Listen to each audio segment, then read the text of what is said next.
to my YouTube channel. This video I'll be talking about signs or some behaviors associated with proprioception difficulties. Proprioception is another type of sensory processing disorder that has to do with internal factors that children with learning difficulties cannot really have control over.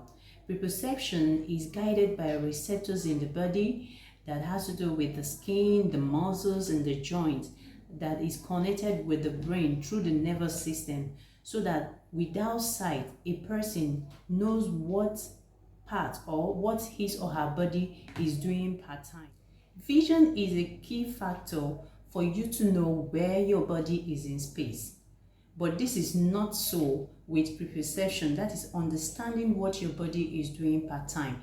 Vision is not necessary when it comes to proprioceptive sensation of sensory processing disorder.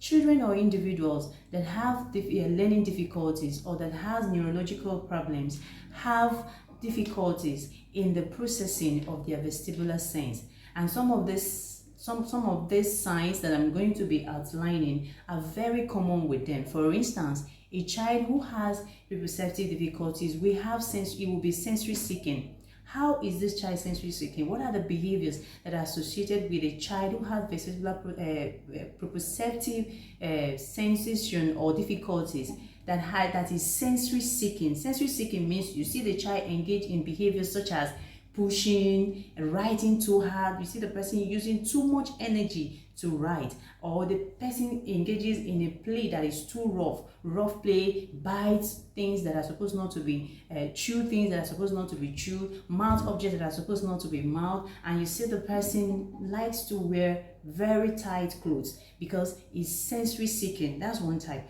Another behavior that is also very common with individuals or children who have proprioceptive difficulties is that they have poor motor planning, or they have poor body control. Body awareness is not there. So because the body are not aware of the functions, what their hand is doing part time, what their leg is doing part time, what their fingers are doing part time, they don't have that full awareness of where their body is. You see them, they have difficulties climbing staircase. Coming up and down the staircase is a very big problem, and you see them bump into objects because they don't know whether their body is moving forward or backward. They bump into human beings, they bump into objects, and they have very difficulty riding a bike. It takes motor control to ride a bike.